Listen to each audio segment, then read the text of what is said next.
Baik, bismillahirrahmanirrahim. Assalamualaikum warahmatullahi wabarakatuh. Alhamdulillahirabbil alamin. Allahumma shalli ala sayyidina Muhammadin wa ala alihi wa ashabihi wa man tabi'ahum bi ihsanin ila yaumiddin, amma ba'du. Rabbi shrah li sadri wa yassir li amri wa hlul 'uqdatam min lisani yafqahu qawli.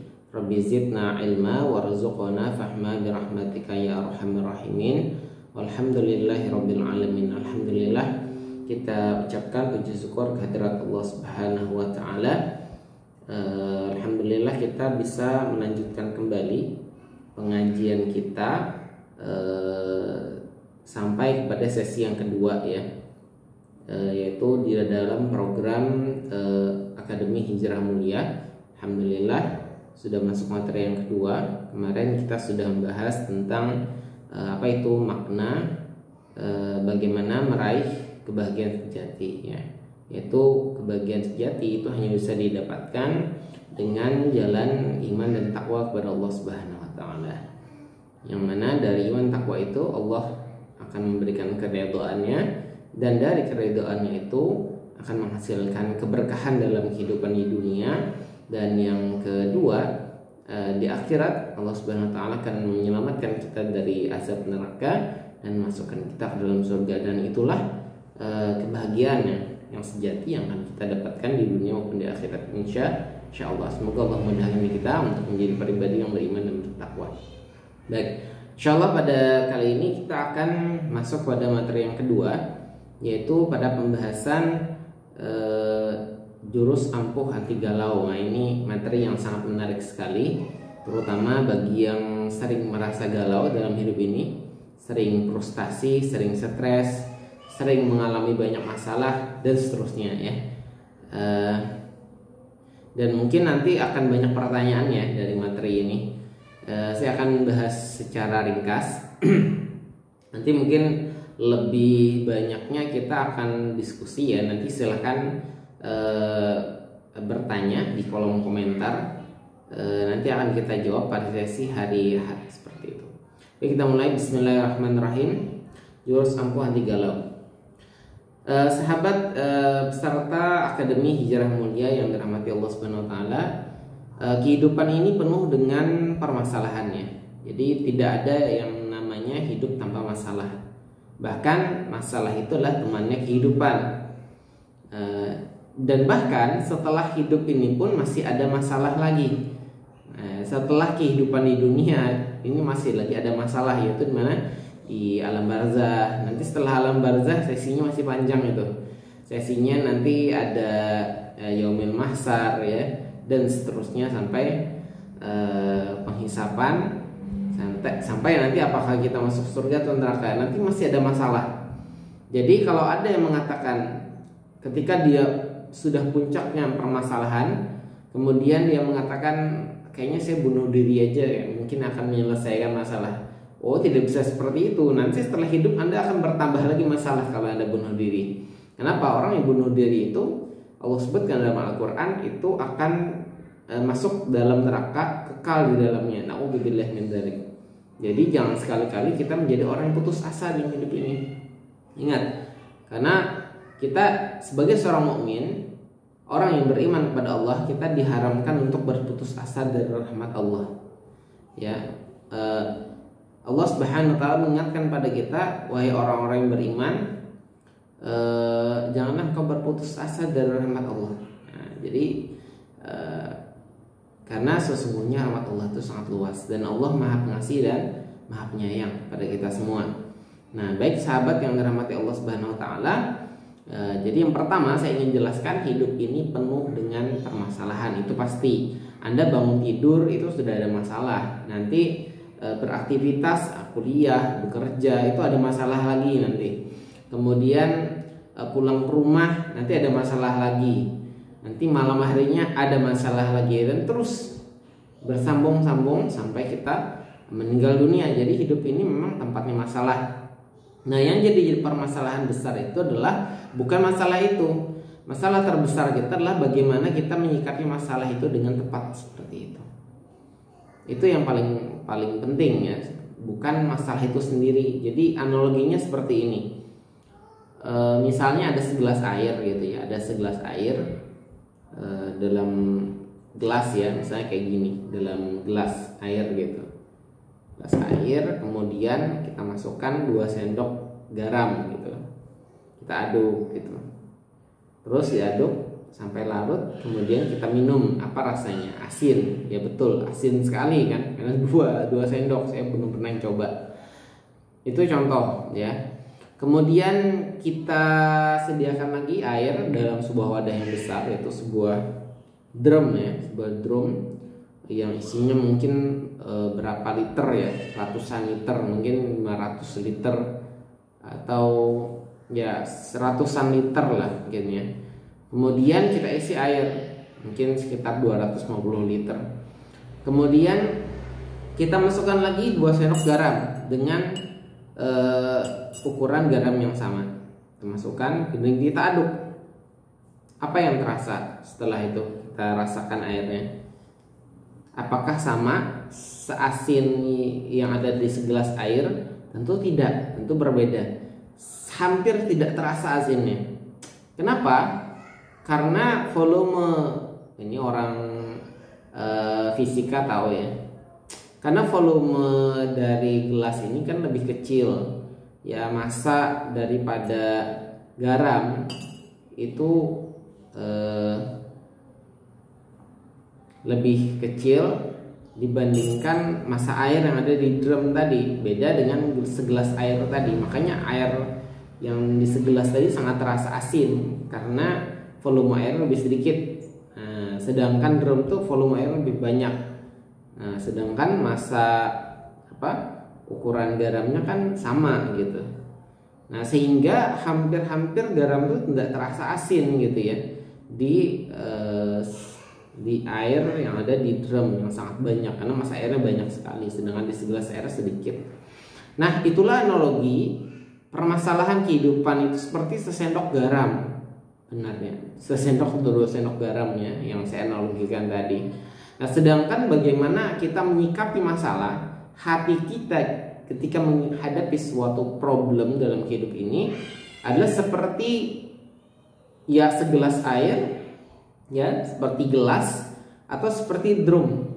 Kalau kita menghadapi masalah dengan hati yang sempit, sesempit gelas yang kecil, gelas sebimbing, maka permasalahan yang sedikit pun akan terasa berat, ya sangat asin.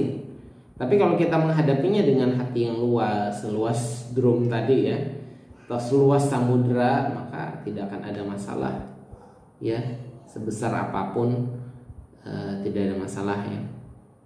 Nah, begitu juga menghadapi problem kehidupan ini. Maka problem terbesarnya bukan di masalah itu sendiri, tapi bagaimana hati kita ketika menghadapi, menyikapi permasalahan itu. Apakah kita menghadapi masalah itu dengan hati yang sempit atau hati yang luas seperti itu. Nah, bagaimana agar hati kita ini menjadi luas, ya, menghadapi masalah dengan hati yang luas, yang lapang. Nah, ini maka insya Allah akan kita bahas ya. Nah, sebelum kita bahas itu, saya ingin jelaskan dulu yang namanya masalah itu bisa berupa ujian atau cobaan, itu satu ya. Dan tujuan Allah berikan ujian dan cobaan itu adalah untuk mengangkat derajat di sisi Allah, atau kedudukannya semakin ditinggikan di dalam surga nanti. Dan biasanya ini menimpa orang-orang soleh, orang-orang yang bertakwa kepada Allah. Nah, kemudian yang kedua, atau masalah itu bisa berupa azab atau peringatan. Jadi ingat, ini harus paham dulu. Ini kira-kira ujian, cobaan atau azab, peringatan. Ini harus bisa diidentifikasi nanti ya. Nah, tujuan dari Allah memberikan azab atau peringatan ini ya, jadi masalah itu bisa ujian atau azab ya, hati-hati ya. Jadi jangan salah menyikapi ya. Nah, azab itu atau peringatan itu tujuannya adalah untuk memperingatkan agar kita sadar dan kembali bertobat kepada Allah Subhanahu wa taala. Nah, biasanya ini ditujukan pada orang yang maksiat, yang fasik, yang pelaku dosa-dosa besar ini biasanya mendapatkan azab atau peringatan seperti itu. Nah, baik peserta Akademi Hijrah Mulia yang dirahmati Allah Subhanahu wa taala, masalah yang termasuk ujian atau cobaan tadi itu pun terbagi dua ya. Ya misalnya ada diuji dengan suatu masalah ya, dan masalah itu berupa ujian atau cobaan bagi Anda. Ya. Ini saya akan membahasnya satu persatu ya, sabar ya. Nah, ujian atau cobaan itu bisa terbagi dua, bisa berupa nikmat atau berupa musibah. Ya, kok nikmat bisa jadi masalah? Iya, akan jadi masalah. Banyak orang frustasi karena justru kenikmatan. Ya, hati-hati. Nah, kalau musibah biasalah ya, musibah itu ya masalah kayak gitu. Nah, kenapa nikmat itu bisa jadi masalah? Itu ya, artinya orang itu bisa diuji dengan tidak cuma dengan musibah, tapi diuji dengan nikmat. Kenapa bisa jadi ujian? Yaitu Allah menguji apakah hamba itu bersyukur kepada Allah, ya, atau tidak. Nah, ini ujian. Kalau tidak bersyukur, akhirnya jadi masalah. Hati-hati. Nah, yang kedua bisa berupa musibah. Nah, musibah ini ujian. Apakah kita bisa menghadapi masalahnya dengan kesabaran atau tidak? Nah, maka dua kata kuncinya adalah syukur dan sabar. Kalau kita tidak bisa bersyukur, maka akan jadi masalah. Kalau kita tidak bersabar, akan jadi masalah. Seperti itu. Dan hidup ini tidak selamanya nikmat, ya. Kadang-kadang ada musibah yang terjadi. Dan tidak selamanya juga musibah, kadang-kadang kita mendapat nikmat. Makanya Sayyidina Umar bin Khattab itu mengatakan seorang mukmin itu harus siap dengan dua kendaraan. Bukan kendaraan mobil atau motor ya, bukan. Maksud beliau kayak gini. Jika seorang mukmin itu ditimpa nikmat, maka dia harus naik kendaraan syukur. Jika dia ditimpa musibah, maka dia harus naik kendaraan sabar. Maka insya Allah apapun dalam hidup ini, maka nggak ada masalah bagi seorang mukmin. Ya, karena semuanya baik bagi dia. Kalau dia syukur, itu kebaikan bagi dia. Kalau dia sabar, maka itu kebaikan bagi dia. Jadi hidup itu hanya perputaran antara nikmat dan musibah.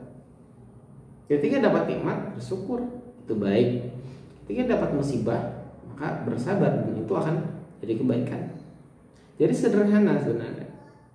Nah, hanya saja mungkin tidak sesederhana itu ya. Mungkin perlu ilmu, makanya perlu paham.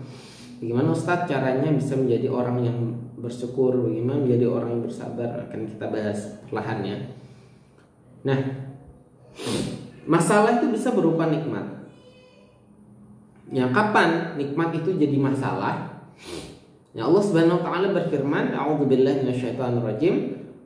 Wa la in syakartum la azidannakum. La in syakartum la azidannakum wa la in kafartum inna 'adzabi lasyadid." Nah, dan barang siapa yang bersyukur kepadaku, maka la azidannakum, aku tambah nikmat. Wala in kafartum inna 'adzabi lasyadid. Barang siapa yang kufur, tidak bersyukur kepada Allah, maka inna 'adzabi lasyadid, maka dia akan mendapat azab Allah Subhanahu wa taala di dunia maupun di akhirat. Nah, nikmat itu jadi masalah ketika kita tidak bersyukur kepada Allah, yaitu kufur. Artinya tidak bersyukur kepada Allah Subhanahu wa taala. Tidak bersyukur apa yang ada, itu yang menjadi masalah. Allah akan mendatangkan azabnya. Baik di dunia, selalu gelisah. Apa? Selalu merasa kurang dari apa yang dimiliki. Ini frustasi akhirnya. Ya, tidak qanaah. Merasa kurang. Makanya memang Nabi kita SAW sudah mengatakan dalam sebuah riwayat, memang manusia itu sifatnya bakhil. Manusia itu sifatnya tidak akan pernah merasa puas. Kata Rasulullah, seseorang itu diberikan satu gunung emas, dia pasti pengen yang kedua. Diberi 2 gunung emas, dia pengen yang ketiga. Diberi 3 gunung emas, pasti pengen yang keempat. Kapan dia puas, kata Rasulullah? Ketika tanah itu masuk ke dalam mulutnya. Artinya ketika wafat itu baru puas. Itulah sifat dasar manusia. Selalu tidak merasa cukup dengan apa yang ada. Selalu ingin lebih dan ingin lebih. Nah, itu sifat manusia dan Itu harus kita kendalikan dengan cara apa? Qanaah, bersyukur dengan apa yang ada. Ini merasa stres akhirnya karena pengen lebih lagi, pengen terus nggak ada habis-habisnya. Akhirnya hidup itu nggak tenang. Nah, kemudian tidak syukurnya menyebabkan kita terkadang merasa rezeki orang itu lebih baik daripada kita. Akhirnya stres mikirin rezeki orang. Kok dia lebih baik dari saya ya? Kok dia punya mobil lebih baik dari saya ya? Kok rumah dia lebih baik dari saya? Akhirnya stres mikirin. Oh bagus dia punya kayak gitu, saya jelek. Oh bagus ya dia kayak gitu, saya jelek. Itu akhirnya nggak bersyukur. Akhirnya kenapa ya Allah menakdirkan seperti ini ke saya? Akhirnya merasa Allah tuh nggak adil. Nah ini bahaya banget, sangat bahaya sekali. Akhirnya bisa merusak akidah kita, ya, gara-gara tidak bersyukur tadi, ya. Nah kenapa begitu?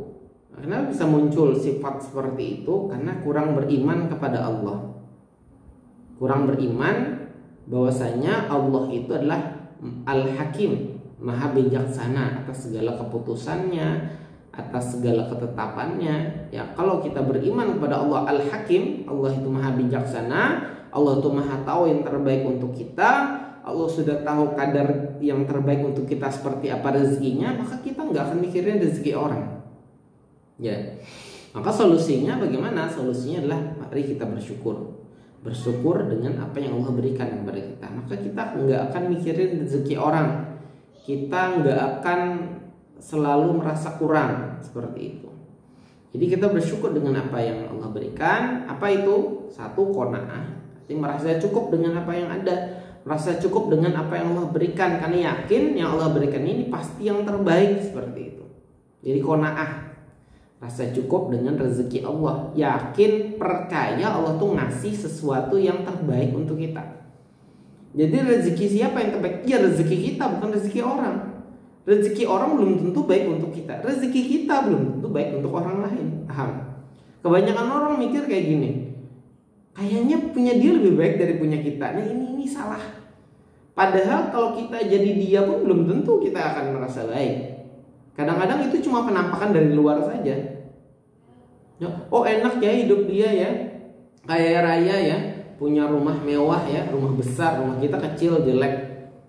Padahal kalau kita jadi dia, stres juga mikirin pembantunya berapa banyak, ya kan, membersihkan rumahnya repot. Coba sebesar itu, kalau kita kecil alhamdulillah ya, membersihkannya sederhana, sebentar sekali kan, kecil. Kalau besar repot mikirin ngegaji pembantu ya kan, repot itu. Atau kalau sendiri, wah itu berapa jam ngebersihin rumahnya kan, repot. Wah enak ya dia punya banyak harta, punya banyak mobil, rumahnya bagus, rumah kita jelek, cuma ada sepeda gitu misalnya. Ya kita nggak merasakan apa yang dia rasakan. Kalau dia orang kaya mungkin justru dia agak gelisah. Wah nanti khawatir diambil orang gimana. Oh gimana nih kalau akhirnya harus ada satpam, harus ada ini. Tidur mungkin kurang nyenyak karena khawatir ada maling dan seterusnya. Kalau yang rumahnya sederhana, maling aja nggak tertarik, ya akhirnya tidur lebih nyenyak jangan-jangan. Jadi kita tuh kadang-kadang merasakan, oh orang jadi enak ya, kayak gitu enak ya, belum tentu. Ya masing-masing itu ada kadarnya. Allah tuh sudah menetapkan yang terbaik untuk hambanya. Contoh kayak gini, misalnya kita itu punya ukuran kaki ya, ada yang punya ukuran kaki 40 misalnya. Ada yang ukuran kakinya sampai, sampai 43 gitu atau 44 gitu, gede sekali ya. Misalnya, oh kamu enak ya, sepatu kamu besar gitu ya, kayak gitu. Yang ukuran 40 atau ukuran 39, ngiri kepada yang ukuran 45. Wah besar ya ukuran kamu, pengen juga yang besar sepatunya. Ya pakai aja kan, nggak lucu kan pakai lap di belakang ngeganjel gitu. Nggak lucu. Yang kaki besar juga, oh kamu enak ya kakinya kecil, saya ini besar, paksakan saja pakai yang kecil, jebol tuh sepatu. Artinya apa? Masing-masing kita ini punya ukurannya dan Allah Maha tahu ukuran kita seperti apa.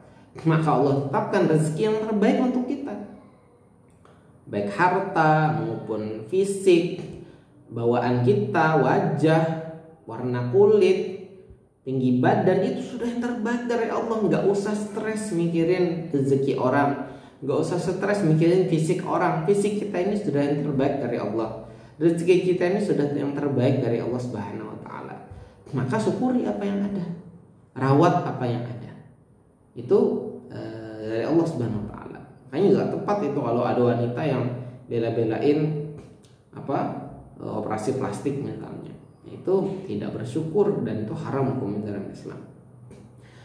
Nah, sahabat Akademi Hijrah Mulia yang dirahmati Allah Subhanahu wa Ta'ala, jadi yakinlah Allah itu Al-Hakim, Maha Bijaksana, memberikan yang terbaik untuk kita. Kenapa?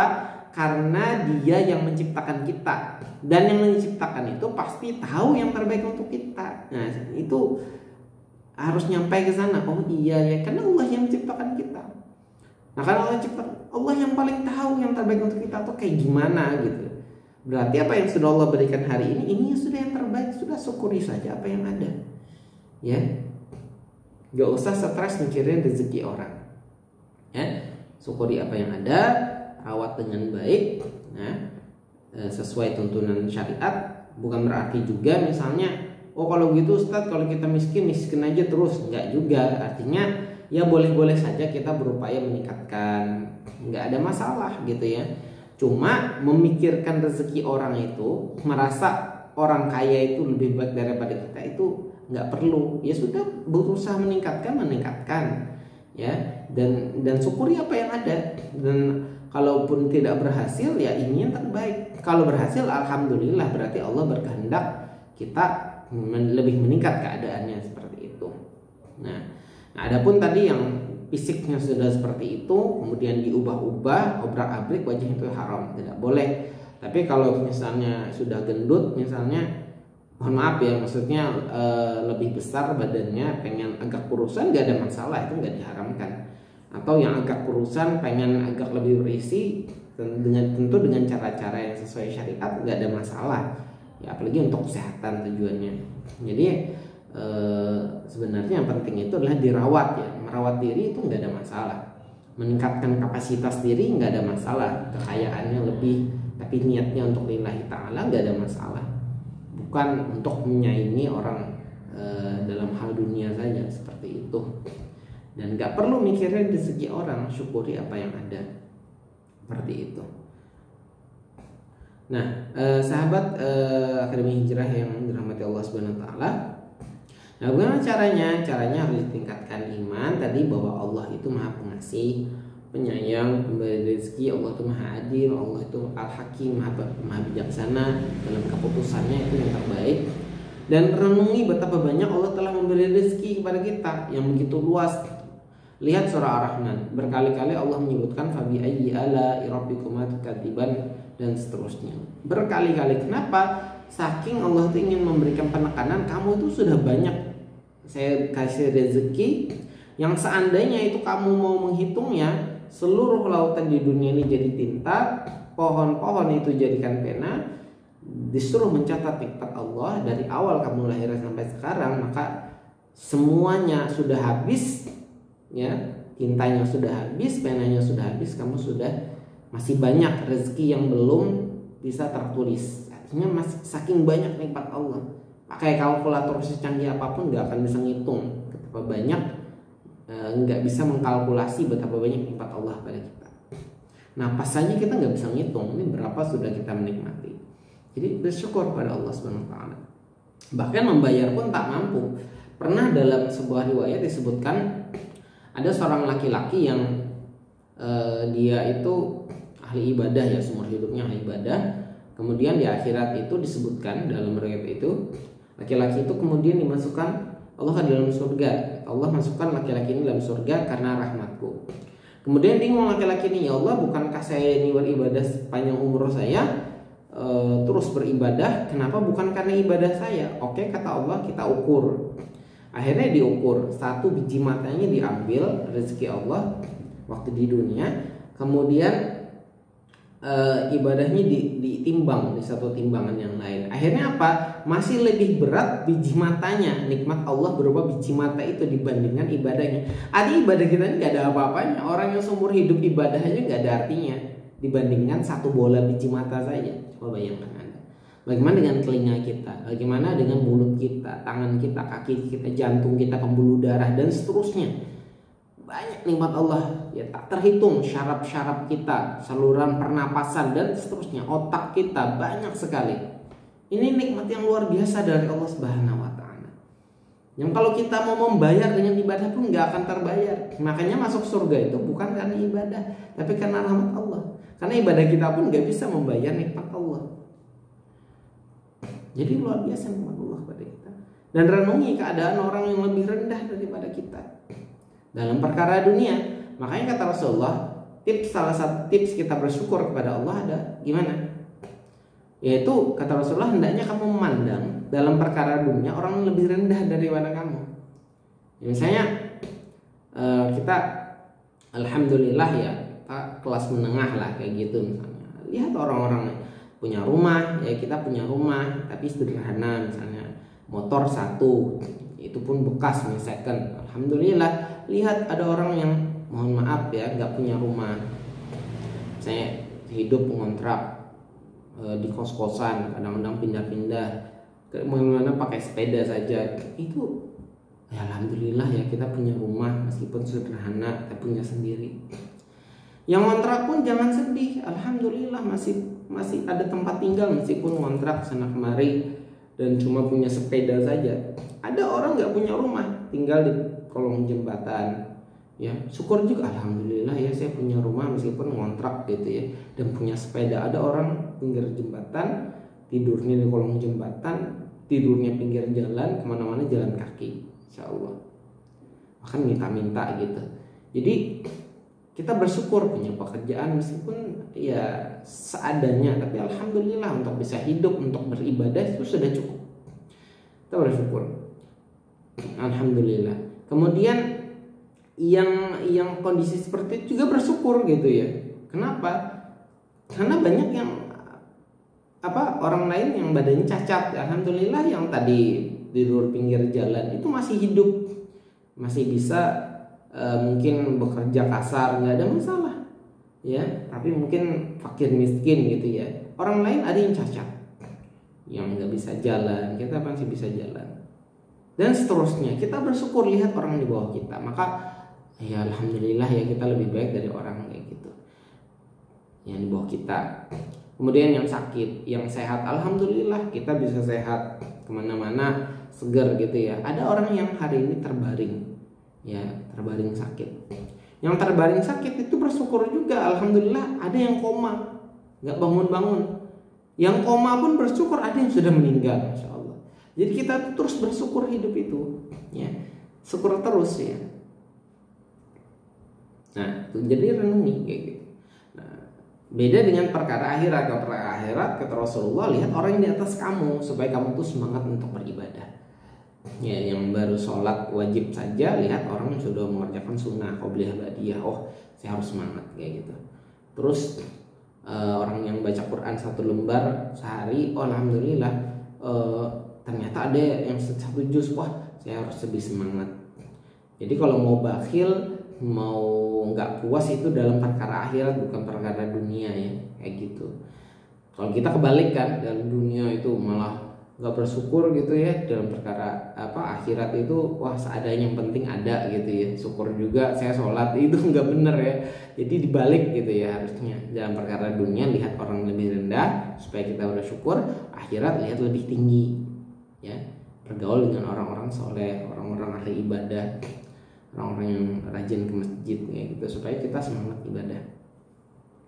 Baik, peserta Akademi Hijrah Mulia yang rahmati Allah Subhanahu wa taala, ya juga ambil hikmah dari keadaan rezeki kita tadi sudah saya contohkan. Misalnya rumah sederhana, alhamdulillah akhirnya maling pun tidak minat kayak gitu melihat rumah kita, malah mungkin ngasih sumbangan gitu ya.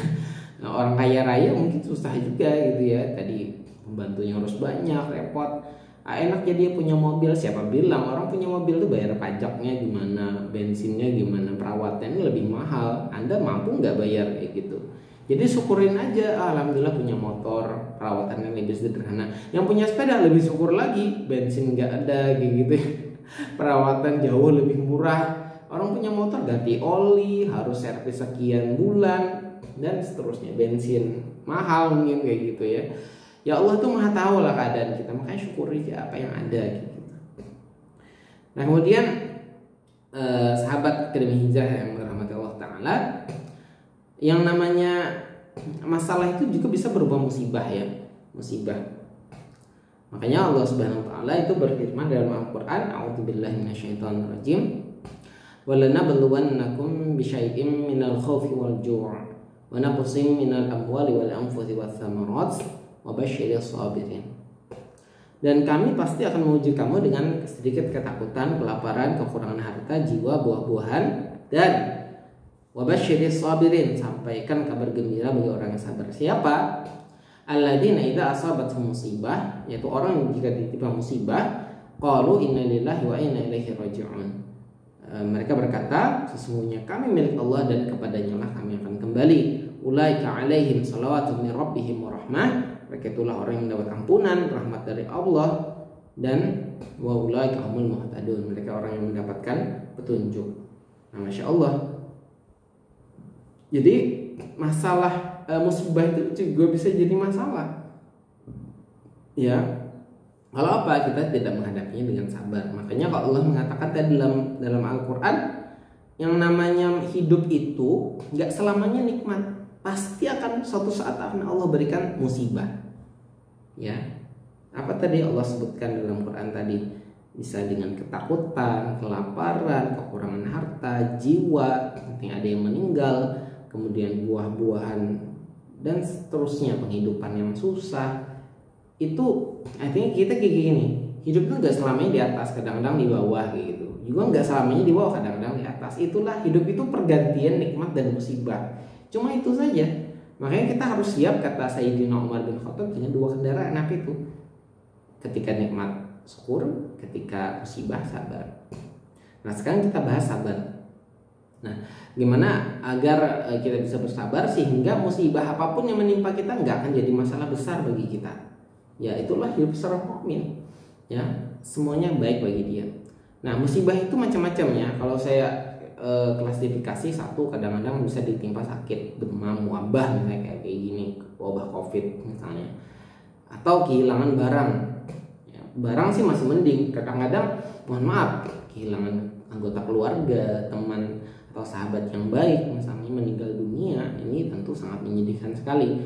Apalagi wabah COVID saat ini, tidak sedikit saudara kita yang terlebih dahulu dipanggil Allah Subhanahu wa taala. Yang ketiga, disakiti, dizolimi, difitnah, dikhianati. Intinya dizolimi sama orang lain. Ini juga musibah ya. Kemudian yang keempat, kenyataan tak sesuai dengan keinginan. Ini juga bisa jadi musibah. Dan yang kelima, terkena bencana alam atau bencana lainnya. Nah, bagaimana kita menghadapinya? Tips pertama adalah ingat Allah, agar hati itu tenang. Karena kalau sudah hati tidak tenang, itu susah. Pasti akan jadi galau, stres, dan seterusnya. Maka yang pertama, tenangkan dulu hati. Caranya gimana? Ala bidzikrillahi tatma'innul qulub. Ingat, dengan mengingat Allah hati menjadi tenang. Seperti itu. Caranya gimana? Kalau kita lagi ada masalah, dari 5 poin tadi ya, zikir, ya ingat. Makanya disunahkan untuk membaca inna lillahi wa inna ilaihi raji'un. Ya. Atau istighfar gitu ya, astagfirullah, astagfirullah ya, masya Allah ya, kemudian innalillahi wa inna ilaihi raji'un, ya Allah, ya Allah, ya Allah. Ingat Allah supaya tenang dulu, supaya lebih menenangkan lagi. Ambil air wudhu, kalau sempat ambil air wudhu supaya lebih tenang lagi, itu lebih tenang lagi. Terus sholat 2 rakaat tadi masjid, di rumah juga bisa gitu ya, sholat 2 rakaat. Sholat apa? Sholat hajat misalnya. Dalam sujud terakhir, dalam hati minta, ya Allah, berikan ketenangan, berikan kekuatan dan kesabaran. Minta, karena kita nggak bisa sabar tanpa pertolongan Allah. Kemudian kita terakhir berdoa, kemudian bertawakallah kepada Allah SWT. Nah itu sudah tenang hati, itu enak. Kemudian yakini segala musibah itu dari Allah, pasti ada hikmahnya, ada pelajarannya ya. Kenapa saya seperti ini? Oh, pasti ada hikmahnya. Kenapa saya seperti itu? Pasti ada hikmahnya. Ya, nanti akan kita bahas satu-satu. Kemudian sangat baik kepada Allah, bahwasanya Allah itu punya rencana baik untuk kita. Ya, tadi sekali lagi, apapun keputusan Allah, nikmat ataupun musibah pasti ada hikmah. Allah itu mustahil melakukan sesuatu yang sia-sia. Pasti Allah itu punya rencana yang terbaik untuk kita. Sangka baik saja, ya. Di balik musibah itu pasti ada hikmahnya yang luar biasa. Yang justru hikmah itu jauh lebih berharga, ya, daripada nggak terjadi musibah itu, gitu ya. Nah, jadi sangka baik kepada Allah. Nah, kemudian yang keempat, introspeksi diri. Karena terkadang musibah itu terjadi karena kesalahan kita. Maka introspeksi diri, perbanyak istighfar, muhasabah, bertaubat. Mungkin kita yang salah kayak gitu ya. Jangan ujuk-ujuk nyalahin orang, ini jadi masalah, akhirnya menambah masalah bahkan. Dan yang kelima, ingat keutamaan orang sabar. Ingat orang sabar itu disebutkan dalam Quran, innama yuwaffa sabiruna ajrahum bighairi hisab. Orang yang sabar itu, kata Allah Ta'ala, dicukupkan pahala bagi mereka tanpa batas. Pahalanya luar biasa. Makanya orang yang puasa yaitu pahalanya sabar kayak gitu ya. Dan pahala sabar itu balasannya adalah surga, insyaallah.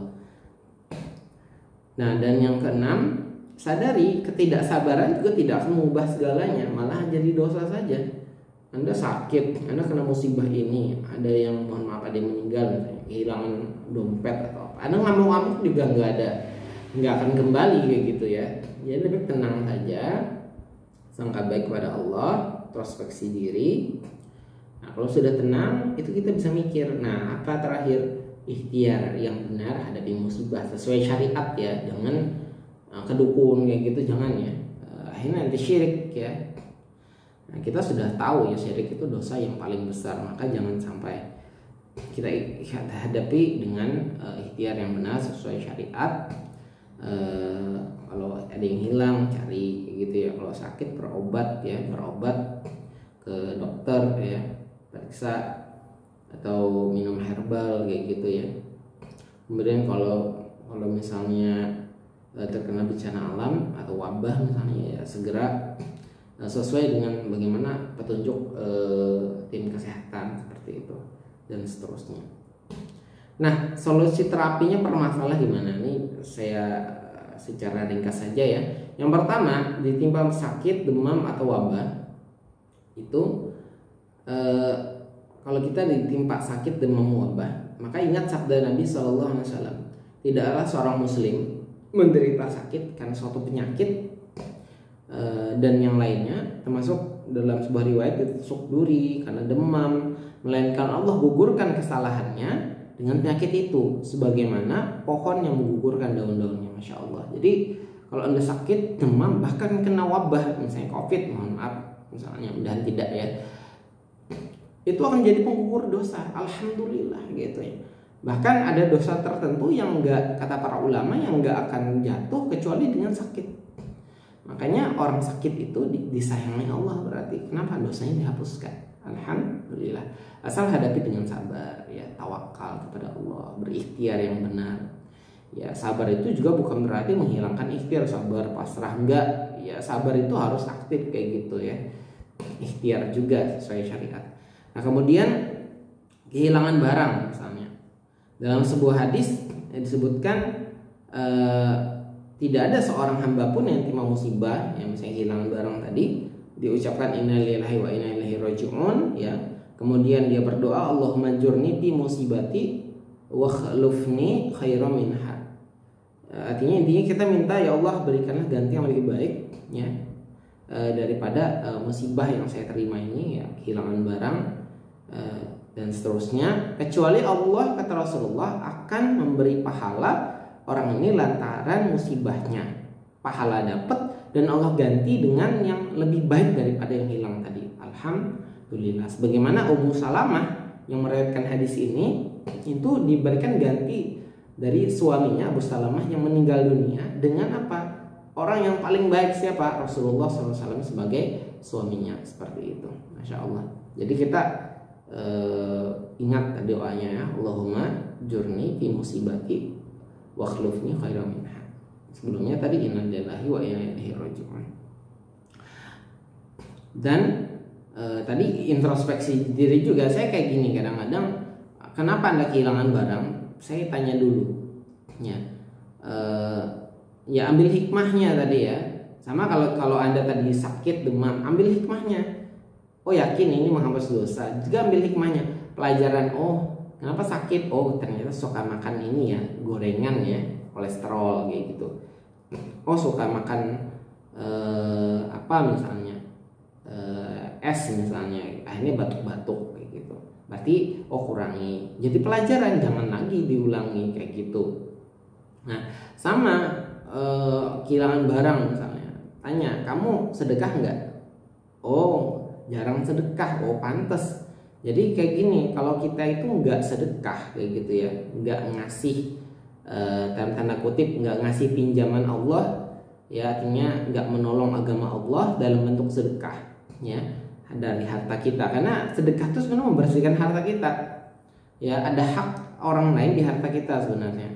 Kalau kita nggak sedekah, nanti Allah yang ngambil dari harta kita itu dalam bentuk yang Allah inginkan, entah kita sakit